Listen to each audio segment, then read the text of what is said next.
All right, folks, we're live. I'm sure y'all hear me. Got my mic on, just double checking everything. See how we got in here. Man, big game tonight at 7 o'clock. I got a lot to talk about in here. We've got the FSU folks. They got salty last night, or the night before, actually, over the loss to the Vols. We're going to talk about that a little bit.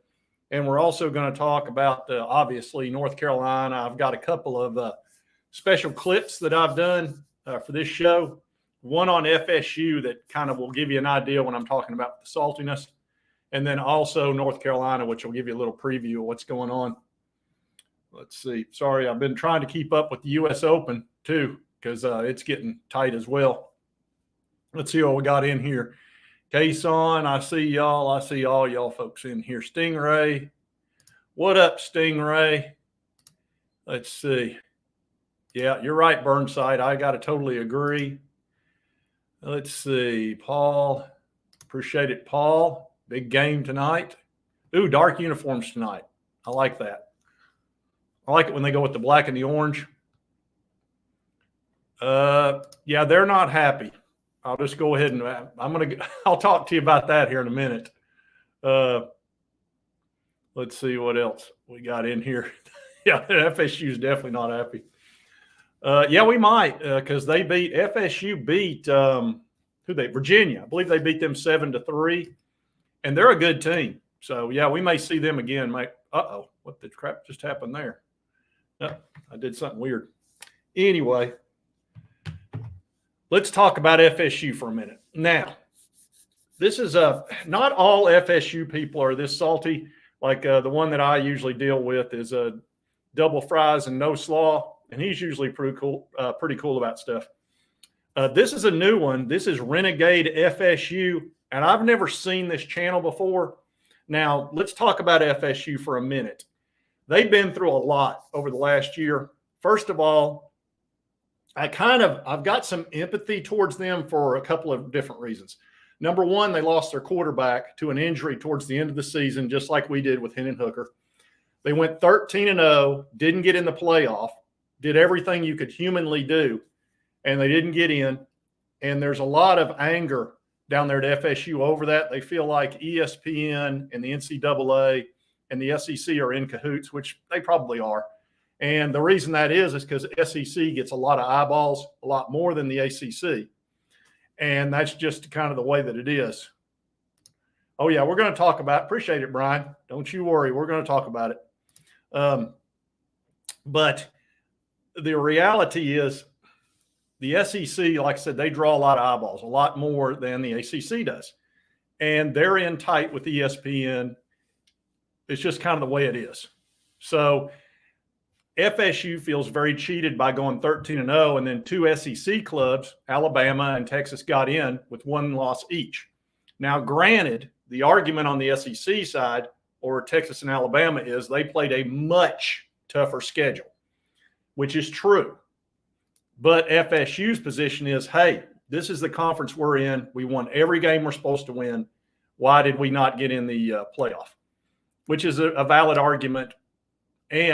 But I'm going to tell you who the real culprit is in that here in a second. The other thing that I feel some empathy for is they got nailed by the NCAA over something completely stupid. As you know, they went after our Nico over a plane ride. They were going to try to give us the death penalty, according to some in the national media. And you know who I'm talking about. So I can have some empathy for that because they got nailed over an offensive coordinator driving a kid to an NIL meeting. He just drove him there. He was not in the meeting, but he drove him there, and they gave him like a $500,000 fine. He's got a 3-year show cause. They got a 5 scholarship reduction, and they had to negotiate that. It was going to be a lot worse. So they feel very put upon because of those reasons. There's some validity to that. Okay, I can understand that. Now, what we're getting ready to show you, you're gonna see some of that in this video clip. Gets pretty rough. Now, it's not brutally ugly, but you can tell there's a lot more than the Tennessee Vols victory over them, especially it was that's as rough a loss as you're going to have in baseball. You know, as happy as we were is how sad they were. When you're up by 3 runs and you get beat, two outs, 2 strikes, and the guy hits a single and then a double, that's about as tough as it gets, especially in the College World Series. So needless to say, there was a lot of saltiness and some bitterness in that.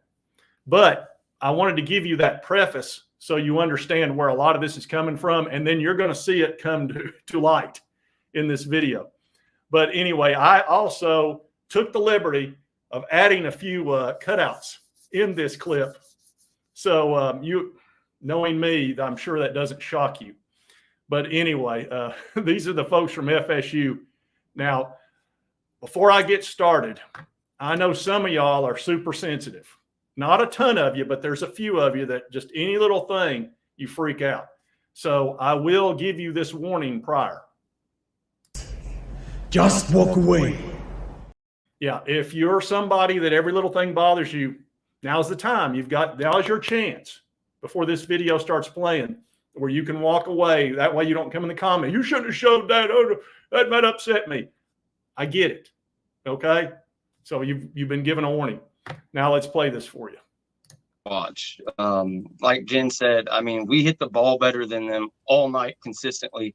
FSU is getting better contact on the bat, but give credit where credit's due. Christian Moore, that kid, I won't. Holy shit. That kid is a freak. First 4 at bats, he hits for the cycle, and I'm like, just stop pitching to him.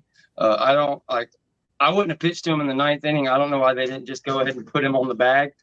It ends up costing you, but their top 3 hitters, there's only so much you can do. Their top 4 hitters, they're going to be tough. We really needed to be able, we had 6 through 9. We needed to get out of there at 6 through 9. And, you know, he did it. He threw a ball right. It was such a pretty pitch. Like I'm sitting there and I'm like, holy shit, we did it. And then I see Jen's hands go up because we were in the studio watching, you know, the end of it there. And I'm like, what's the matter? We just won. But, you know, I guess I was on a little delay, but. Well, one, heartbreaking. ESPN was never going to let Florida State win, and neither was the NCAA. So that was never going to happen. It was never going to happen easily. Screw Tennessee. No, I'm not going to give them flowers. You got 2 runs off of errors. That's the only reason you got the first 2 runs. You suck. You really suck. This sucks more than anything that has ever sucked before. You should have lost to Evansville. Everybody knows it. And now you're being floated on in with all the bullshit umps. Excuse me. I'm sorry. No, I'm over it. I'm good. Yeah, somebody needs to go credit. screenshot that because it's just so damning. How many situations can you be in? How many, like, different ways can FSU get screwed over? It just seems to always be us that gets the short end of the stick. And it's like, sure, after that, you go on to, you still could have took it to extra innings, but it's just like over and over again. Both teams were super sloppy. So it's not like, you know, both teams were making errors. Both teams were kicking the ball around. Only one team almost lost to Evansville, and only one team, like, coasted their way through their first round. Tennessee's going to win the next game tomorrow, guys. I hate to break this to you. They will. And this is going to suck. And it's because of the umps, and it's because of the NCAA, and it's because of the way they run the game. And it's because Florida State's not allowed to win anything anymore, apparently. If you don't like your situation, you're just supposed to take the small amounts of change and dimes and nickels they give you and take it with a smile. And be fine with it.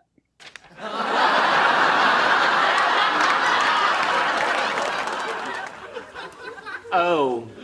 I hear you.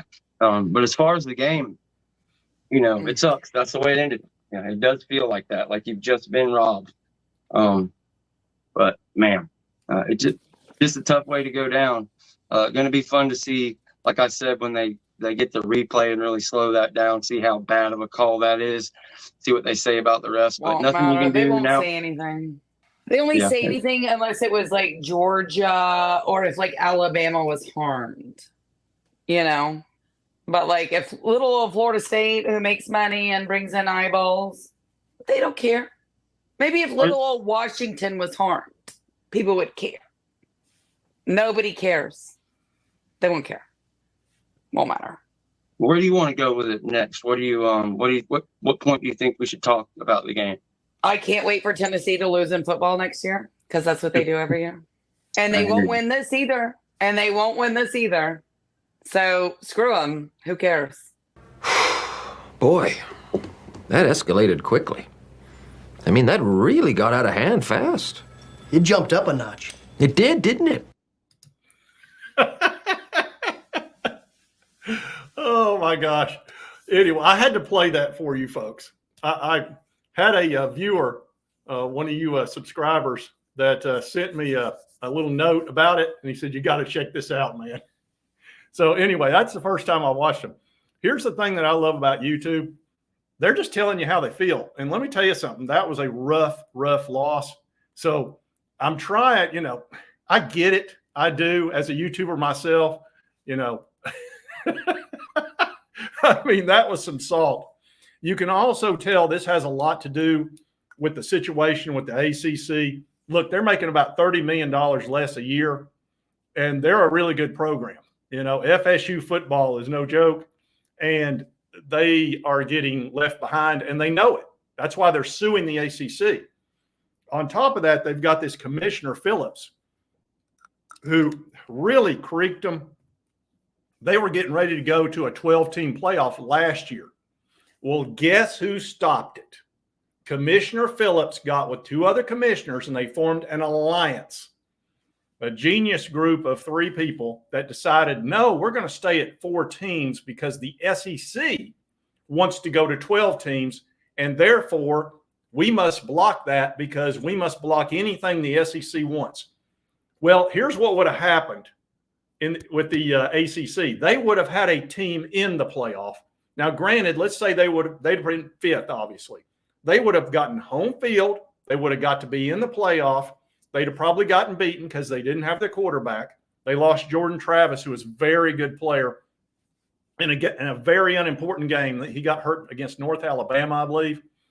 And so they didn't get in the playoff. They would have been in it had it not been for their commissioner.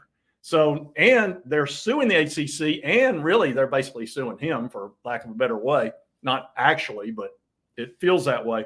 It's because they won out and they're pissed. So there's a lot of that doesn't have anything to do with Tennessee, and you can feel it with everything that they say of just how ticked off they are about the situation. They will eventually get out of the ACC, and they'll probably join either the Big Ten or the SEC. They'll join one of the – they're big enough to do that. So will Clemson. We'll see what Notre Dame does. Notre Dame doesn't like to join a conference because they're special. But anyway, I thought y'all would appreciate that. Again, they just won. We'll probably see them again, I would think, just depending, because they're a very good – they're an excellent baseball club. I mean, they're good. So anyway, I thought that would be fun. Now let's talk about North Carolina. We're going up against Shea Sprague, and I've got a little video clip from their coach, their head coach. He's going to talk some about him and also about how they plan on pitching to the Vols. And I picked up on something very interesting that you're going to see tonight. He actually probably shouldn't have said this in a video, because this gives Tennessee an edge as far as our best player. And I'll let you listen to it, and you'll see it very easily. Let me see what Brian's got here. He has been battered. Oh, yeah. Let me pull this up. Said battered. Josh, he's got battered Knoll syndrome. We know all about that. We've got battered Vol syndrome. We're getting away from battered Vol syndrome, though. So this is why Heupel will have to grow this year and actually go for some blowouts, lighter schedule in football. It's a little bit lighter because we're not having as many tough games. But here's the thing. We always play Georgia and Alabama. Those have been the 2 best teams in the country the last 10, 12 years, basically, or at least in the argument. Certainly Alabama for the last 15. We've played them every year. When you play those 2 teams, you have a tough schedule. That's just the way it is. And then all the rest of our teams that we're playing, whether it's Florida or Oklahoma at Oklahoma, we do have a couple of easy ones in the SEC, which is Vanderbilt, of course. We picked up Arkansas and Mississippi. Mississippi State's in a weird situation. They've got a new coach coming in. What's his name? I cannot remember it off the top of my head. Anyway, Let me play you the North Carolina coach and tell me if you pick up exactly what I did talking about how they're going to pitch. But here's a little clip. Obviously, they've had a heck of a season, leading the country in wins, balanced top to bottom. Their offense, obviously, the numbers speak for themselves. Again, though, I feel like the ACC prepares you for these games, and we did play LSU in a 3-game series as well. So I'm excited. I'm excited for our guys to play Tennessee. I think we have a really, really good club. Two really good clubs going to be going at it tomorrow night. How do you think the matchup is with Shea? They hit a lot of fly balls. You know, Shea, I think, matches up good with anybody. He's competitive. Obviously, he can throw his fastball to both sides of the plate. The changeup makes the fastball play up, and Coach Gaines and Coach Howell have done a really good job with him with the slider. Like, it's more consistent. He's not making as many mistakes with it, and he can show it to lefties and righties if he needs it. So he has those 3 pitches, and you know, he's been really good for us all year. And you just look up with Shea, you know, there's some trouble a lot of times, but you look up, he's going 6 innings, hopefully, in the game we're ahead 3-2. That's kind of the way it's been. I'm not going to be like, hey, just because they hit a lot of home runs, we're not playing deeper. The park is the park. Our guys can run. Casey might play a little bit deeper. But you have to be careful from the pitching standpoint. When you have a team like that and you look at it on paper, if you start trying to nibble, you're going to be in hitters' counts all day. You got to go right at them. And there might be a guy like a Christian Moore that you say, hey, he's so hot, he's not going to beat us. But otherwise, you got to go after him. And, you know, the pitcher's got the ball, so he has the advantage. Like a Christian Moore that you say, hey, he's so hot, he's not going to beat us. But otherwise, you got to go after him. And all right, so y'all heard that. Christian Moore, they're not going to pitch to him, okay? I'll go ahead and tell you, they're going to pitch around him. Now, they won't necessarily intentionally walk him, I don't think, but they're not going to give him much of anything to hit. What that manager right there, coach, has told his pitcher, Shea Sprague, give him nothing to hit. If you walk him, fine. That's okay. But don't be throwing, don't challenge him. Just don't. Because he's coming off 5 for 6. He hit for the cycle. He hit home run, 2 triples, 2, and the double and the single and all that kind of stuff, and a partridge in a pear tree. So they're not going to pitch to him. So I thought that he shouldn't have said that, because now he's going to go in there. He's not going to swing a crap. So he's going to be extremely patient now, and he's going to wait for the right pitch. And if they don't, okay, then there's going to be 4. He'll probably get walked 3 times. Yeah, maybe 4. You never know. But I would think he'll get a minimum of 2 walks, and then he'll probably get a hit or 2. But they've decided to pitch around him, which means they're going to have to go up against Burke. Or they're going to have to come. I mean, we've got so many great hitters that it's really not a good idea to start putting people intentionally on board, because that's ducks on the pond. And Burke's hitting 380. Okay, so you're going to pitch around the guy that's hitting at 385 and pitch to the guy that's hitting at 380. And if you don't pitch to him, you're going to pitch to the guy that's hitting at 350. So I don't know. I don't know that I agree with that, but it's tough. You know, Moore will just kill you. He just flat out will. So anyway, I thought that was very interesting to pick up on that. And that, I guarantee you, Coach Tony knows all about that comment, and he's already in Christian Moore's ear and saying, hey, you need to be super selective. They're going to try to pitch you around you. If they make a mistake and they come across the plate, put it out of here. But otherwise, if they want to just walk you 3 or 4 times, that's fine. You know, that's no problem, because Burke will pick you up right behind you, or one of the other fellas. But anyway, I thought that was unique. And probably a little bit of a mistake. And, you know, he's just being honest. I mean, what do you say? Something like that. Let's see. Also, Drew Beam, keep an eye on him. He's going to be starting tonight. Of course, he's got a 4.4 ERA, which is very similar to Shea Sprague's, who's a little over 4. Pitching-wise, they probably have a slight advantage tonight, because Sprague's been pitching a little bit better than Beam, certainly recently. Beam's got all the talent in the world. I mean, the guy's an ace, but he's not been pitching as well the last month. So here's the thing. I can go ahead and tell you that just like any of our pitchers, we've got a ton of middle relief guys that'll be ready to go. And Tony's not going to hesitate moving forward, just like he didn't in the first game against FSU. You know, he didn't. Our first guy didn't get out of the first inning, so he'll pull whoever he needs to. And in this situation, look, this is the end of the year. It's elimination. You go, you win this game. You do whatever you've got to do to win this game, because yeah, there is a tomorrow for Tennessee, because if you lose a game, you're still in it, but it makes it a lot harder. So the best thing to do is, if you get a chance to win, you go all out. And then you worry about picking up the chips later the next day, which is what I would suggest Tennessee do. And the same with North Carolina. You don't just pull back and say, well, you know what, even if we lose, I'd rather keep this guy fresh. No, you don't do that. You've got to win. This is the end of the year. You know, there is no tomorrow, really. And who knows? Yeah, I kept him fresh, and then that guy didn't pitch well. And had you just put him in, you'd have a little bit of a buffer. So anyway, I would be aggressive. You need to be aggressive in this situation, because at least if you do that, you know you threw everything at it, everything there was at it, and you go home with no regrets.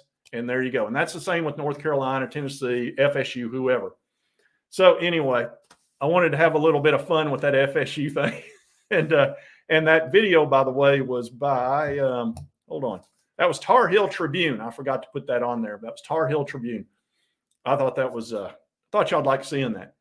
Anyway, we've got a game in 24 minutes, folks. Wanted to have a little pre-show, and we had a little fun there. Anyway, as unhappy as they were that night, I told you it was equal and opposite. That's the thing. No matter if we lost a 3-run lead in the last inning, I'd be sick. I don't know that I'd be that salty, but and of course, blaming the umpires. Look, I didn't think anything of that pitch they're talking about. There were so many pitches in that game that I thought were strikes, but look, until they go to that box, we're always going to have what it is. It's always going to be a little bit funky, and eventually they probably will. But here's the problem when you do that. If you go to the box and everything is done by computer, you miss out on the managers, especially in the major leagues, going out there and having a fit, which is always entertaining, because usually they go crazy, and then you have John Boy who will show a video, and then he'll start translating what they say to each other, and that's funny. So anyway, all right, folks. Oh, gosh, wait a minute. Oh, dang it. Whew, almost jinxed us. Gotta wear this. Folks know I gotta wear my chain. I'll have it on tonight, so don't worry. Woo, boy, that was close. All right, folks, go Big Orange. Big time game tonight. Thanks y'all for showing up, and I hope you enjoyed those video clips. I did put in some effort into that. And we'll see you next time on Sports Talk Jay.